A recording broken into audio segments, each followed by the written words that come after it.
이 말씀이 오늘 교회와 우리 가정과 가문과 우리 현장에 성취될 믿음을 고백하는 마음으로 함께 교독하겠습니다. 제가 먼저 읽겠습니다. 그때에 야곱이 애굽에 곡식이 있음을 보고 아들들에게 이르되 너희는 어찌하여 서로 바라보고만 있느냐.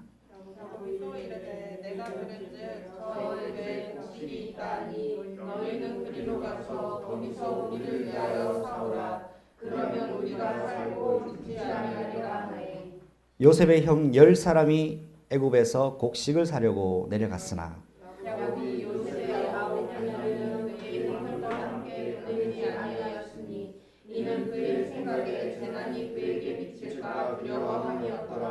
이스라엘의 아들들이 양식 사러 간 자 중에 있으니 가나안 땅에 기근이 있음이라.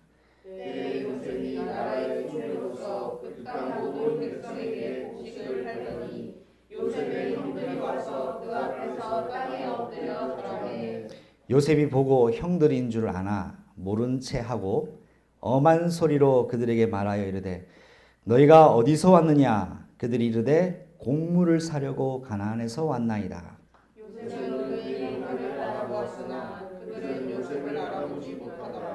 요셉이 그들에게 대하여 꾼 꿈을 생각하고 그들에게 이르되 너희는 정탐꾼들이라. 이 나라의 틈을 엿보러 왔느니라.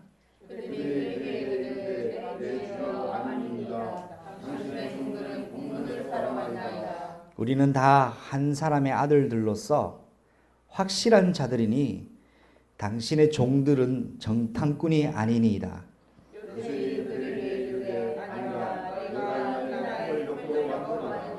그들이 이르되 당신의 종 우리들은 12형제로서 가나안 땅 한 사람의 아들들이라. 막내 아들은 오늘 아버지와 함께 있고 또 하나는 없어졌나이다.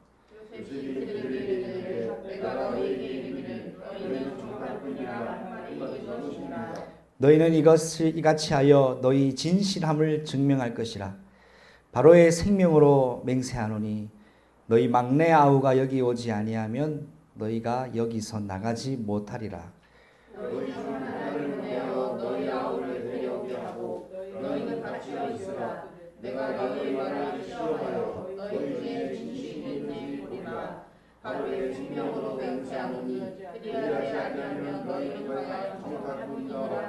함께 읽습니다. 그들을 다 함께 3일을 가두었더라. 아멘. 잠시 기도하겠습니다. 하나님 아버지, 오늘 그의 교회에 하나님께서 말씀하시려고 하시는 것을 성령으로 말씀하옵소서. 사람의 음성으로 듣지 않고 마음의 음성, 하나님의 음성, 성령의 음성이 들려져 오늘 하나님이 그의 교회에 각 사람에게 원하시는 의도를 성취하여 주옵소서.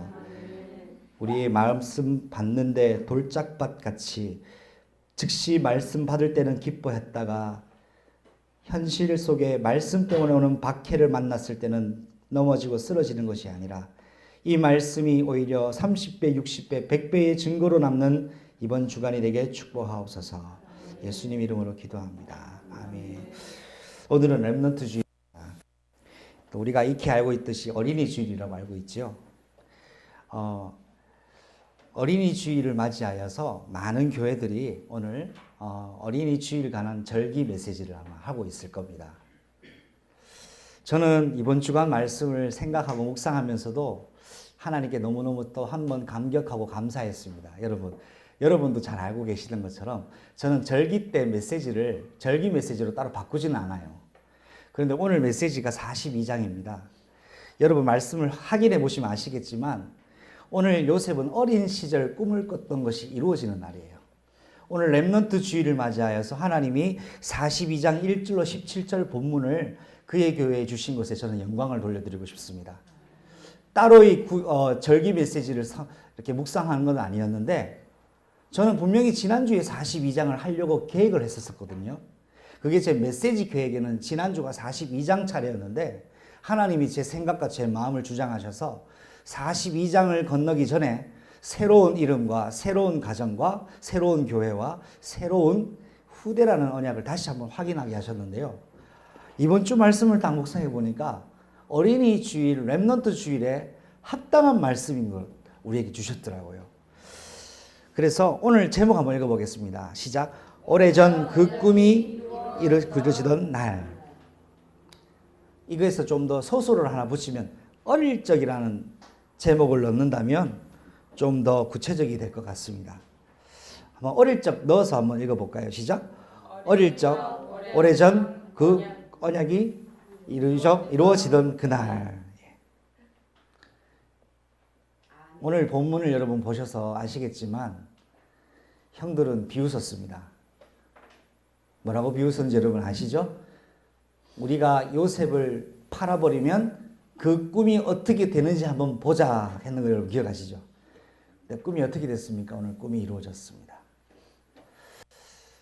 하나님의 꿈은 반드시 이루어집니다. 여러분의 꿈은 안 이루어질 수 있습니다. 하나님의 꿈은 이루어집니다. 그러면 하나님의 꿈이 내 인생에서 이루어지려면 어떻게 하면 될까요? 하나님의 꿈이 내 인생에 담기면 됩니다. 그의 교회에 하나님의 언약적 꿈이 담겨지는 렘넌트 주일이 되기를 축복합니다. 오늘 어린이 주일과 더불어 렘넌트 주일을 맞이하여 여러분에게 꼭 한 가지 포인트를 꼭 기억하셨으면 좋겠습니다. 오늘 제가 묵상 기도 때 말씀을 같이 전달했던 선포했던 말씀이죠. 천국은 결단코 어린아이와 같이 되지 아니하면 볼 수 없다고 말하고 있습니다.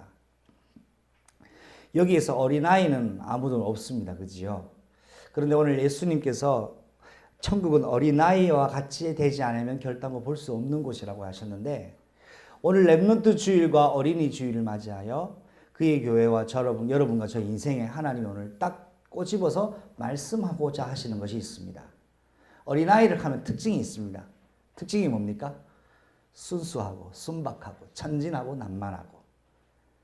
자, 어린아이들이 잘 못하는 것이 있어요. 뭔 것 같아요? 병건사님 오랜만에 오셨는데 뭐를 거짓말을 잘 못한다. 아주 잘 말씀해 주셨습니다. 어린아이의 특징은 거짓말을 못합니다. 거짓말하면 어떻게 됩니까? 어린아이가 거짓말하면 다 들켜요. 누가 들어도 거짓말이란 걸 다 알아요. 그렇지요? 어른이 되면 긴가민가 할 만큼 속일 수 있어요. 근데 아이들은요, 상대방을 속일 능력이 없어요. 예, 입에 초콜릿 다 발려놓고요. 아빠, 나 초콜릿 안 먹었어. 그래요. 우리 집에 누가 또 그렇습니다. 완전 떡칠을 해가지고요. 수염처럼 보이는데 절대로 초콜릿 안 먹었다 그래요. 그래서 제가 그래 안 먹었구나 그렇게 합니다. 여러분, 어린아이들은 거짓말을 못합니다. 렘넌트 주일을 맞아 여러분에게 그의 교회에 던지는 질문이 있습니다. 뭐냐? 죄는 지어도 됩니까? 안 됩니까? 죄는 지어도 됩니까? 안 됩니까? 오늘 이 메시지, 이 질문이 오늘 메시지와 아주 중요합니다.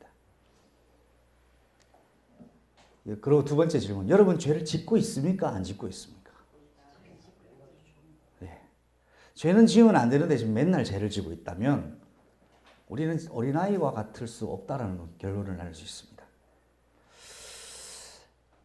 자, 이 본문에 대해서는 많은 사람들이, 많은 목회자들이, 많은 교회가 회의를 느낍니다. 뭔지 아세요? 만약 네 눈이 범죄하거든 어떻게 해라? 뽑아라 그럽니다. 오늘 우리는 두 눈 멀쩡히 가지고 우리 살고 있습니다. 그렇죠? 네 손이 범죄하게 하거든 뭐라고 하랍니까? 잘라버리랍니다. 왜요? 두 손 멀쩡히 지옥 가는 것보다 한 손 없이 천국 가는 것이 낫다라고 마가복음 9장 43절 47절에 말씀하고 있습니다. 자, 이걸 통해 그럼 죄를 오른손이 지으면 오른손 잘라버리라는 메시지인데요. 그냥 예수님이 무섭게 자극 주려고 하는 말은 아니에요. 분명히 예수님 말씀이거든요. 너희 인생에, 너희 삶 속에 뭐를 제하여 버려라? 죄악은 제하여 버려라. 어린 아이에게 뭐가 없습니까? 죄의 성이 물론 창세기 3장에서 출생했기 때문에 있지만 예수님 말하는 어린 아이와 같이 되라는 말은 죄를 제하여 버리라는 말입니다. 죄가 있으면 천국 갑니까 못 갑니까? 못 갑니다. 그럼 어떻게 우리는 죄를 짓는데 어떻게 천국 갑니까? 죄를 해결받아야 됩니다. 어떻게 해결받습니까? 여러분은 그 방법을 알고 있죠. 레위기 17장 11절에 피가 죄를 속하느니라. 할렐루야. 그러면 여러분 매일 어린아이 같이 될 수 있는 방법이 딱 하나밖에 없습니다. 뭐냐 하니까 예수님 보혈로 여러분이 매일 어린아이와 같이 예수님이 오실 것을 준비하셔야 됩니다.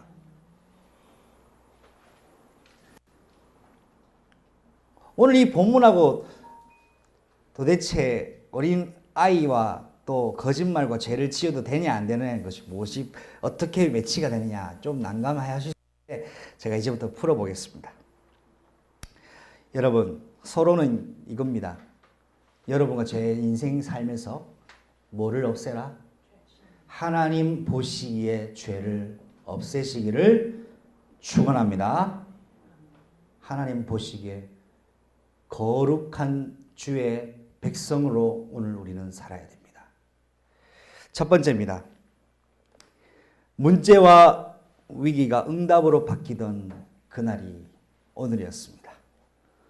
한번 고백할까요? 문제와 갈등이 응답으로 바뀌는 그날입니다. 오늘이 그날입니다. 세계의 기근 속에 아브라함의 가문에 있었던 야곱이 기근을 맞이합니다. 자, 요셉이 애굽으로 간 지 몇 년 만이냐고 계산을 해보니까 20년 만이에요.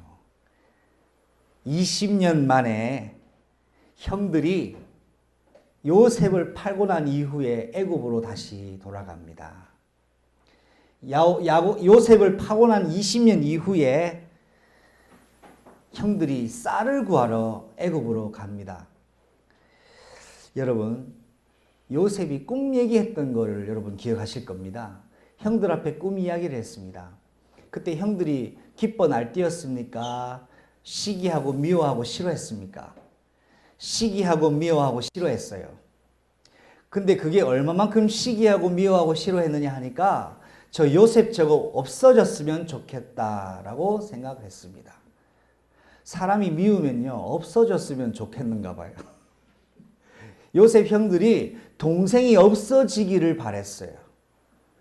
근데 없어지기를 바라는 것도 안 좋은 생각인데 더 심각한 건 뭐냐? 저거 그냥 죽여버리자 그러는 거예요.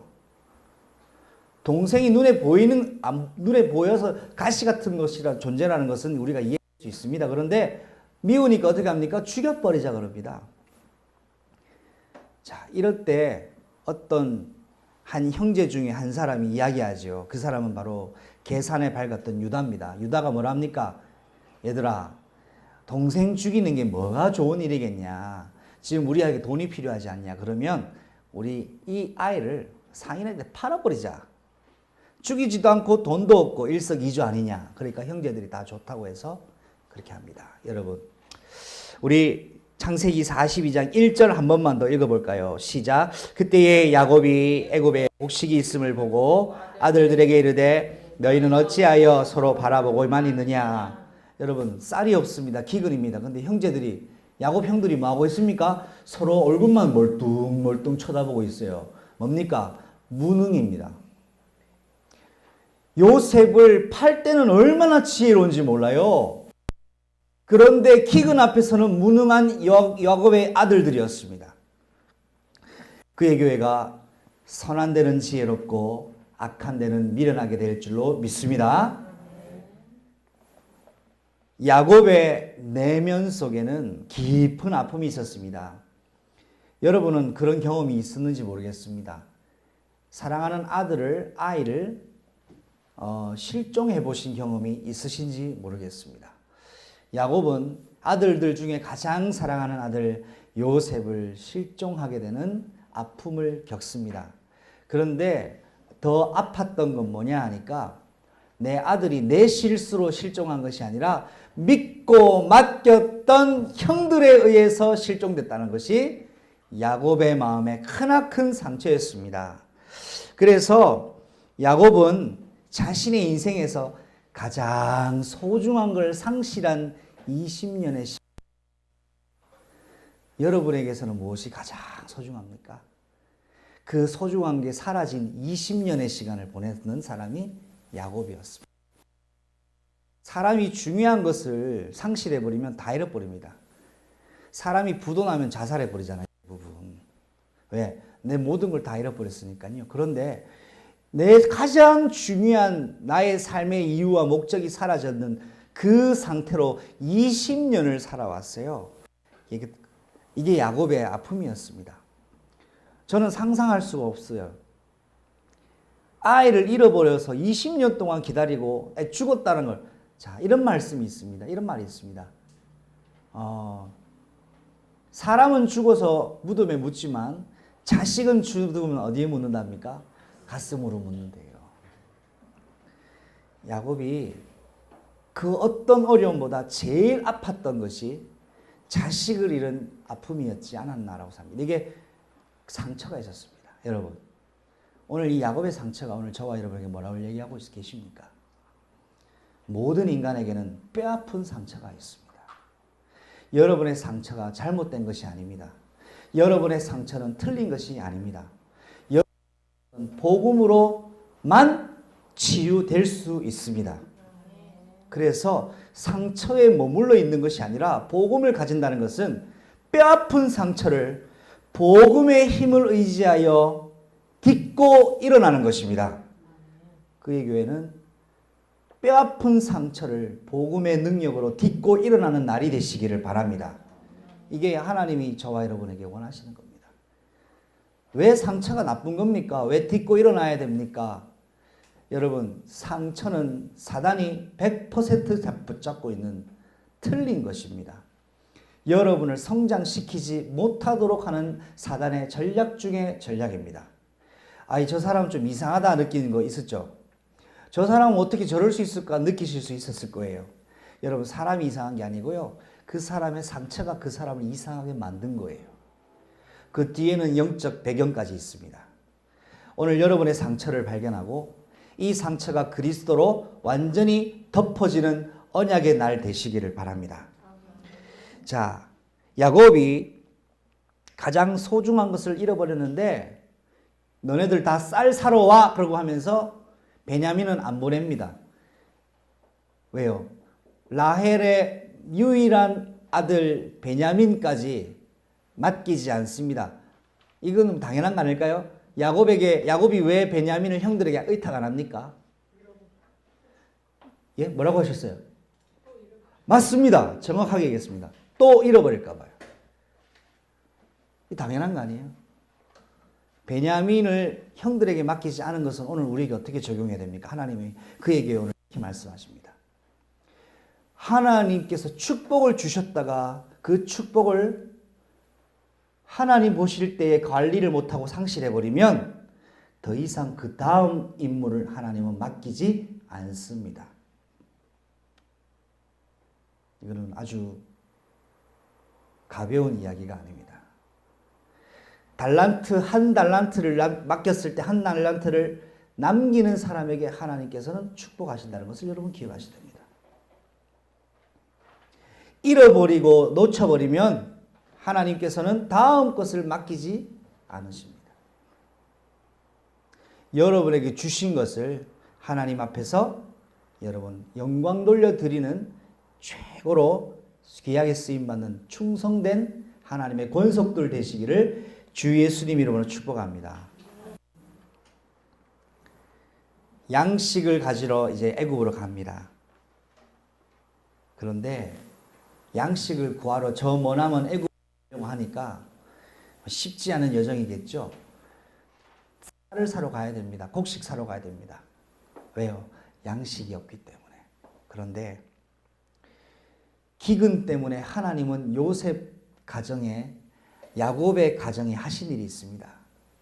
기근을 주신 이유는 야곱 가정을 애굽으로 이민을 하게 하는 숨겨진 놀라운 계획이었다는 겁니다.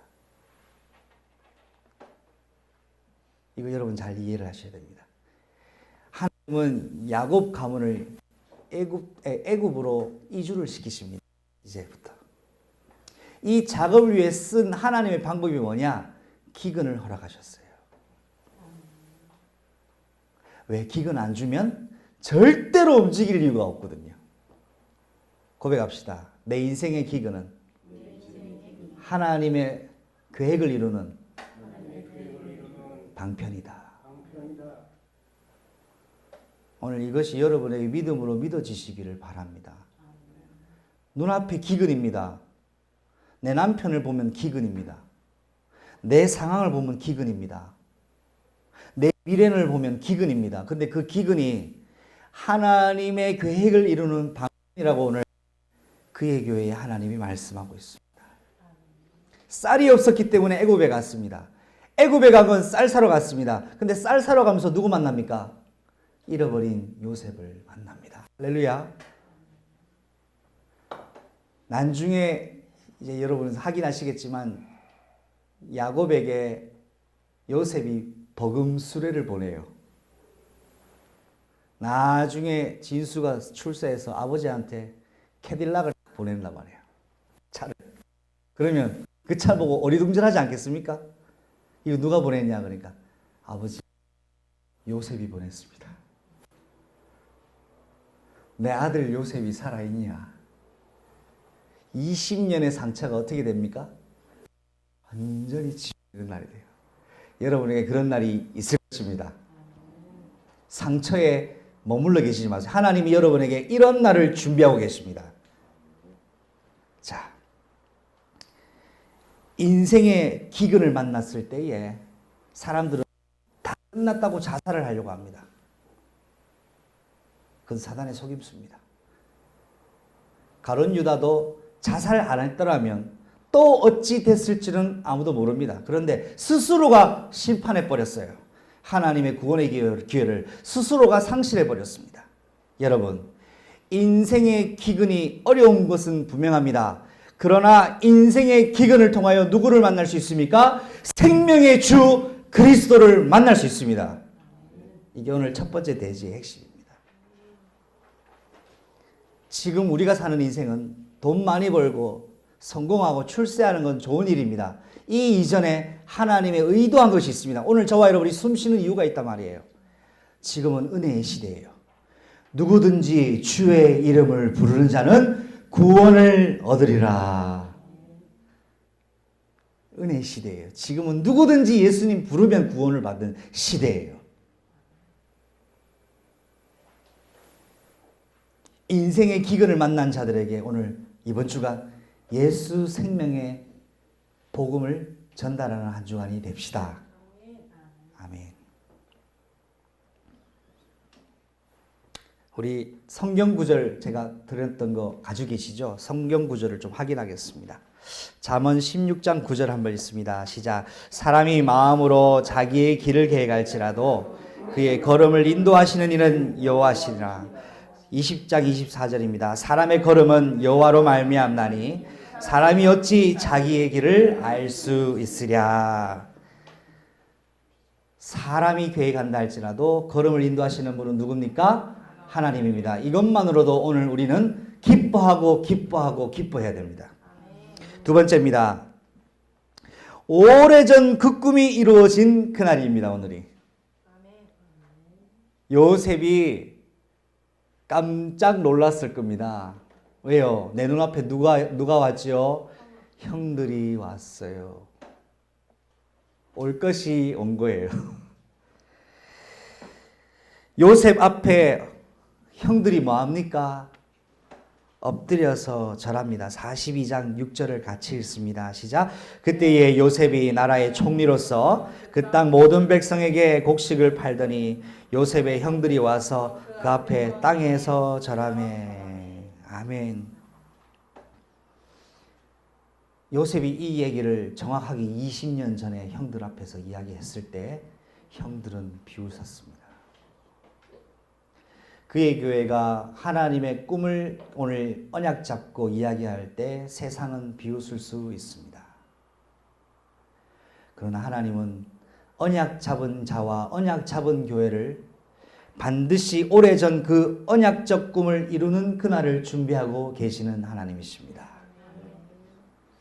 여러분, 지금 뭔가를 도전하고 준비하고 있는 분들이 있다면 오늘의 그 꿈을 날마다 그 꿈으로 언약에 깊이 뿌리를 내리는 깊은 속으로 들어가시기를 축복합니다. 그 꿈은 이야기하면 사람들은 비웃습니다. 그러나 하나님은 그 꿈을 여러분에게 주셨습니다. 총리 요셉이 땅의 모든 백성에게 곡식을 수출합니다. 그의 교회는 복음 수출하는 교회의 언약이 있습니다. 그래서 지역도 하나님은 인천으로 허락해 주셨습니다.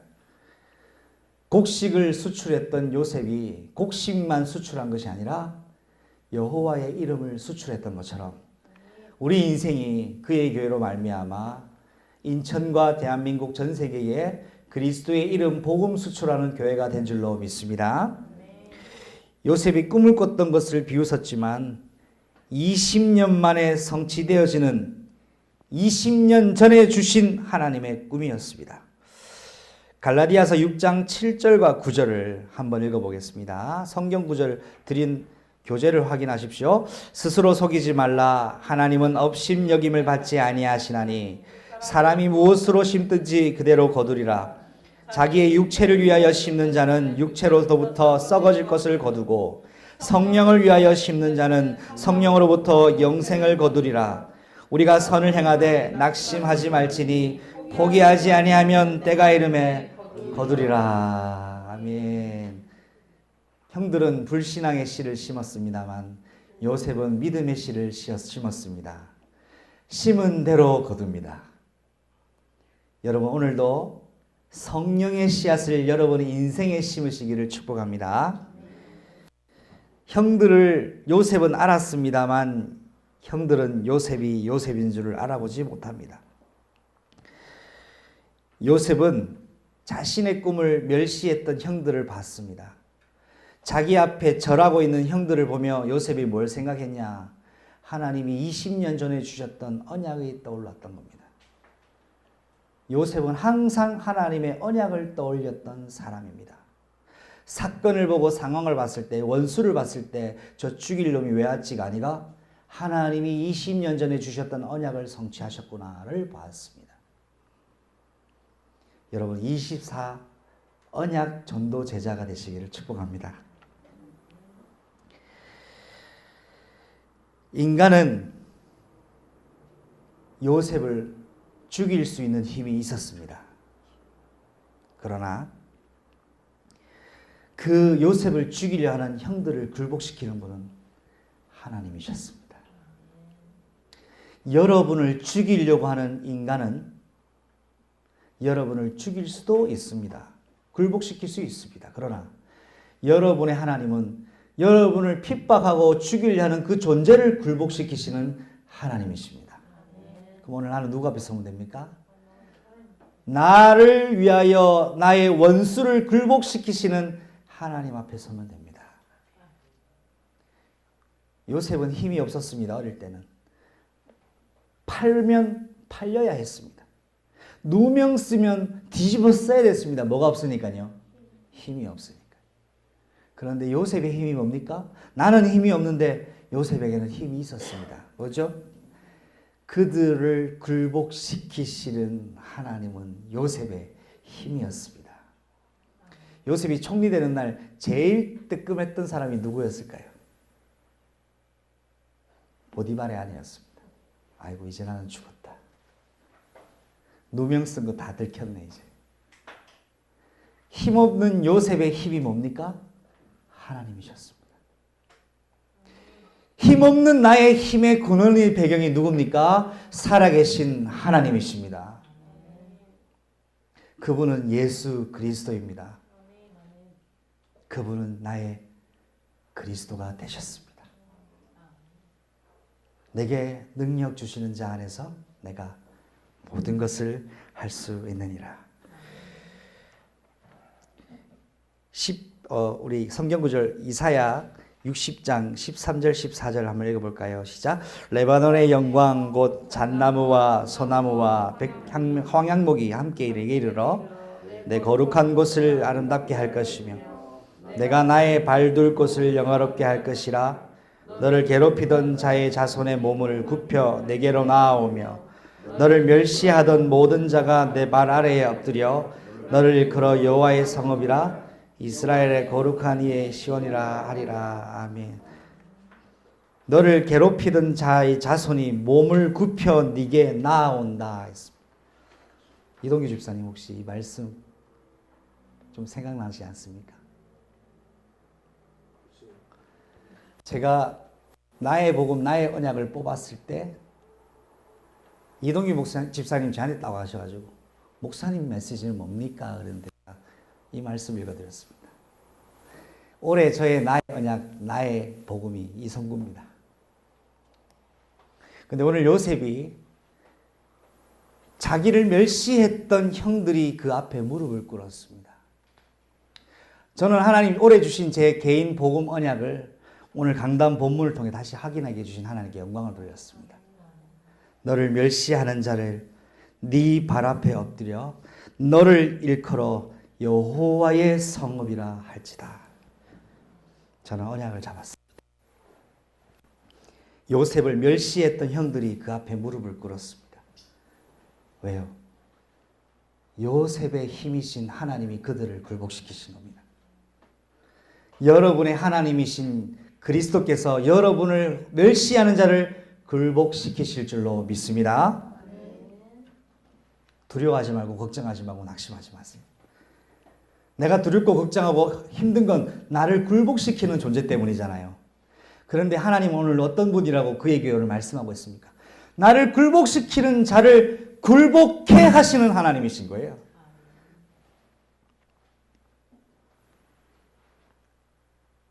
오늘 여러분이 꼭 기억할 것이 있습니다.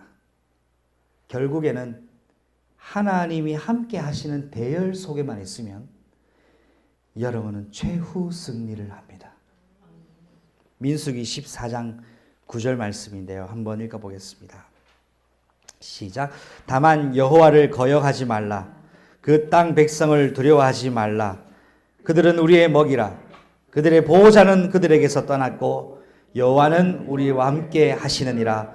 그들을 두려워하지 말라.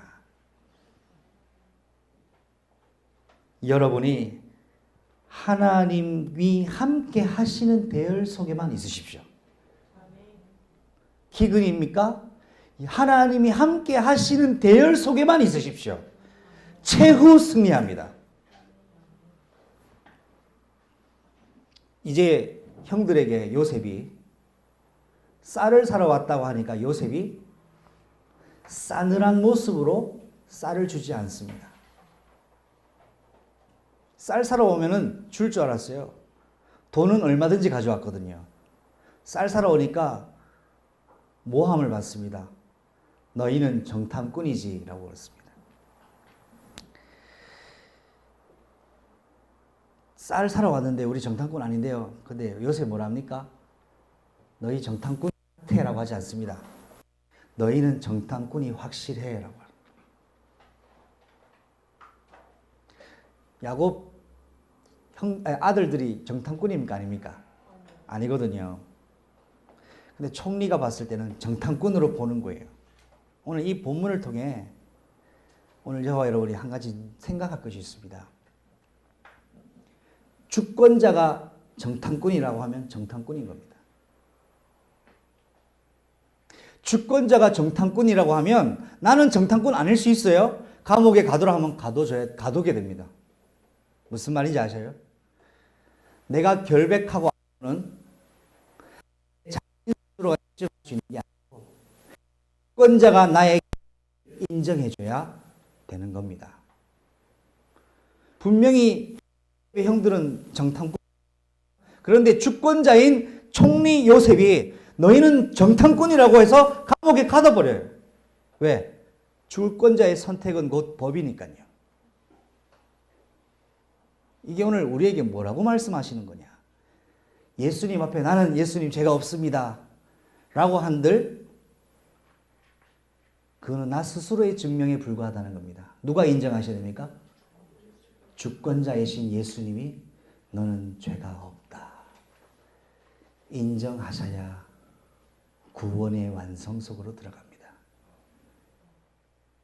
그런데 대부분 사람들이 뭐라고 생각합니까?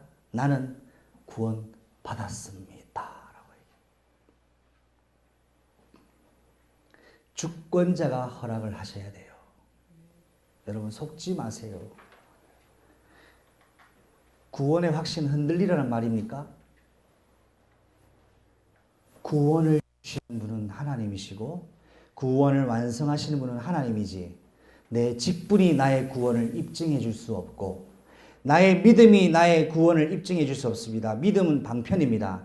구원을 주시는 분은 최종적으로 하나님이 수락하셔야 됩니다. 그래서 빌립보서 2장 12절에 너희 구원을 두렵고 떨림으로 온전히 이루라.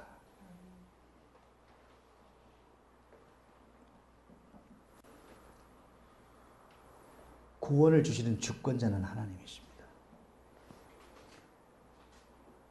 강도는 구원받을 수 있습니까? 없습니까? 구원받을 수 있습니다. 똑같은 강도가 있는데 하나는 구원받고 하나는 버림받았습니다. 왜요? 주권자의 결정입니다. 어제 렘넌트 미팅 포럼 때 이런 포럼을 했습니다. 강도가 십자가에 달린 강도가 예수 나도 구원해 주세요라고 하지 않습니다. 당신의 나라에 가실 때 한 번 생각해 주세요라고 했는데 예수님은 네가 오늘 나와 함께 낙원에 있을 것이다. 어떻게 그럴 일이 있을 수 있습니까? 예수님은 구원의 주권자가 되시거든요.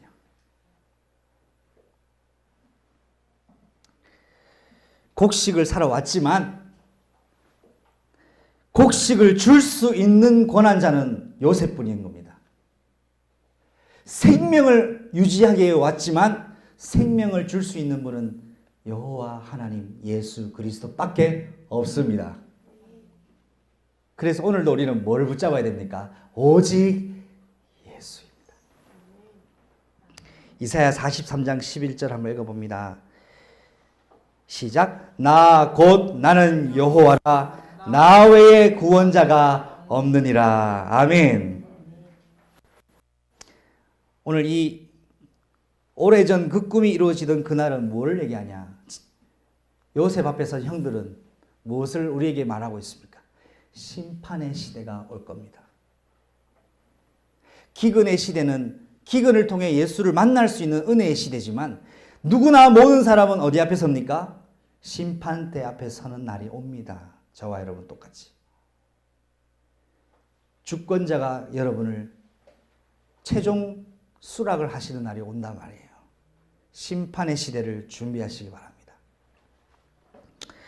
그래서 언약 가진 자는 반드시 하나님의 약속이 성취되는 그날이 있습니다. 언약이 이루어질까 안 이루어질까는 우리가 고민할 일이 아닙니다. 하나님 언약은 반드시 이루어집니다. 내가 놓쳤냐 잡고 있느냐가 중요한 겁니다. 마지막 세 번째입니다. 지나간 죄와 실수를 떠올리게 되는 그날이 옵니다.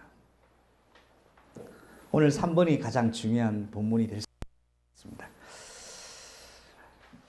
형들을 요셉이 신문합니다. 그런데 요셉 형들은 스스로를 결백을 주장합니다. 42장 11절 읽어볼까요? 시작. 우리는 다 한 사람의 아들들로 확실한 자들이니 당신의 종들은 정탐꾼이 아니니이다. 확실한 자들이랍니다. 우리가. 그런데 이것은 스스로의 결백에 불과한 겁니다. 그런데 42장 12절에는 뭐라고 합니까? 읽어봅니다. 시작. 요셉이 그들에게 이르되 아니라 너희가 이 나라의 틈을 엿보러 왔느니라.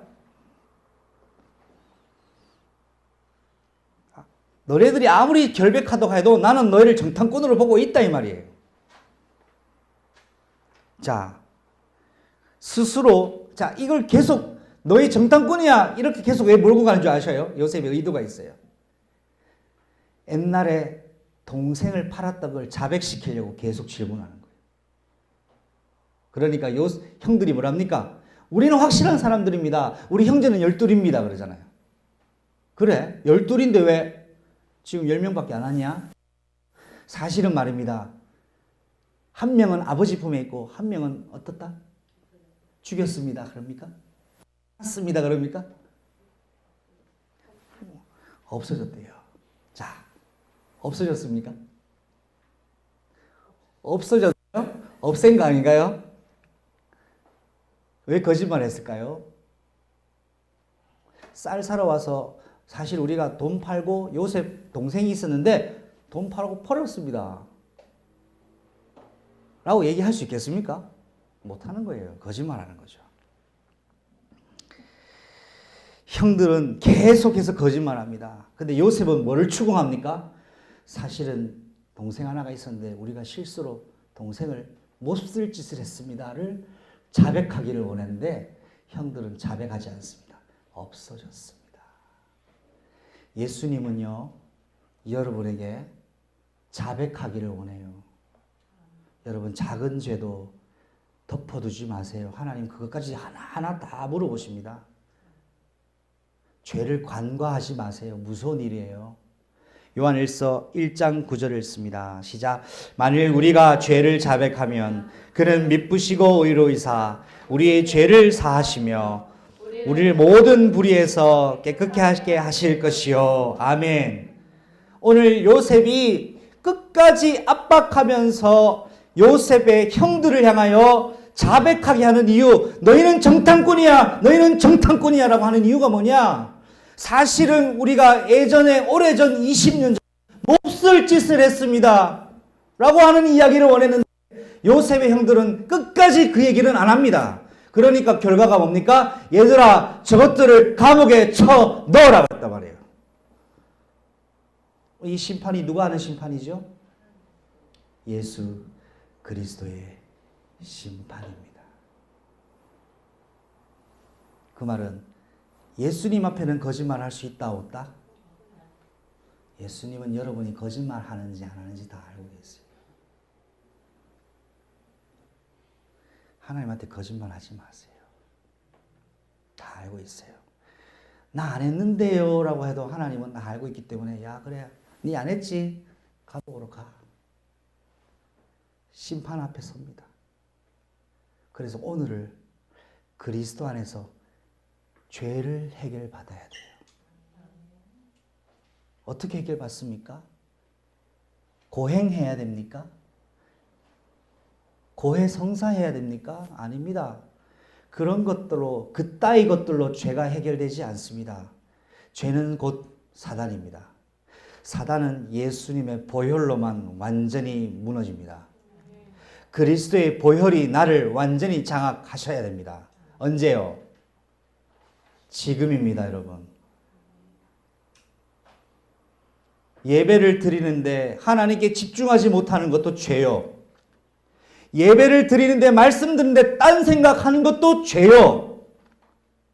예배를 드리는 중에 불신앙이 불쑥불쑥 들어오는 것도 죄입니다. 십자가 보혈의 능력으로 이것을 제어해버려야 됩니다. 십자가의 보혈의 능력을 붙잡으시기 바랍니다.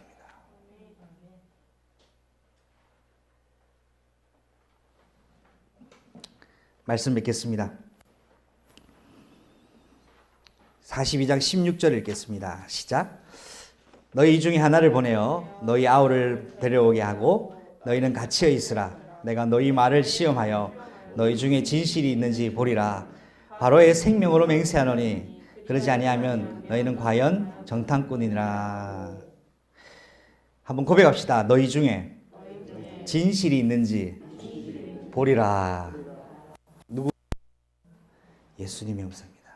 그의 교회야 너희 중에 진실이 있는지 내가 보리라. 이 3번 대지는요, 그리스도 안에서의 참된 회개와 참회의 용서의 기회 속에 오늘도 우리는 들어가야 됩니다. 이것이 어린아이가 되는 방법입니다. 사도행전 11장 18절을 함께 읽습니다. 시작. 그들이 이 말을 듣고 잠잠하여 하나님께 영광을 돌려 이르되 그러면 하나님께서 이방인에게도 생명에 얻는 회개를 주셨다 하니라. 고린도서 7장 10절로 11절입니다. 하나님의 뜻대로 하는 근심은 후회할 것이 없는 구원에 이르게 하는 회개를 이루는 것이요 세상 근심은 사망을 이루는 것이니라.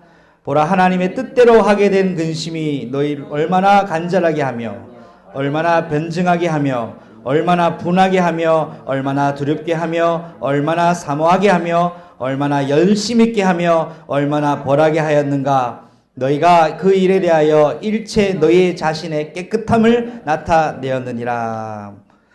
요한계시록 3장 1장 19절입니다.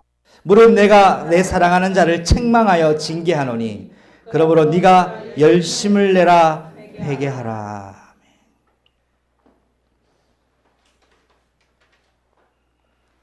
여러분, 인간은 회개할 수 있는 능력 없습니다. 여러분과 저는 깨끗해질 수 있는 자생 능력 없습니다. 그걸 인정하는 것이 회개의 시작입니다.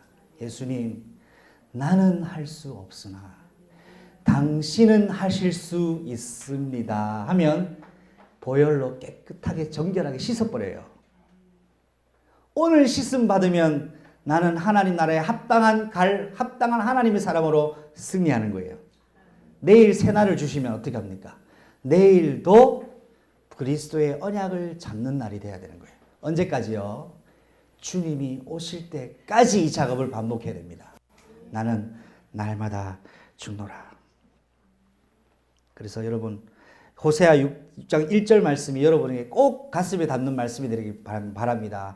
여호와께로 돌아가자. 그리고 히브리서 12장 4절, 너희가 아직 피 흘리기까지 죄와 싸우지 아니하는구나 라고 했는데, 여러분, 오래전 국금이 이루어지는 그날은 요셉이 그리스도 앞에서 자신을 죄에 내어놓지 않고 그리스도의 십자가에 못 박히고 그리스도의 십자가에서 제 자신에게 주신 새 이름과 새 교회와 새 후대의 언약 잡고 날마다 하나님 앞에 새로운 피조물로 섰기 때문에 오늘 이 언약적 성취를 응답으로 받는 주인공이 되신 것입니다.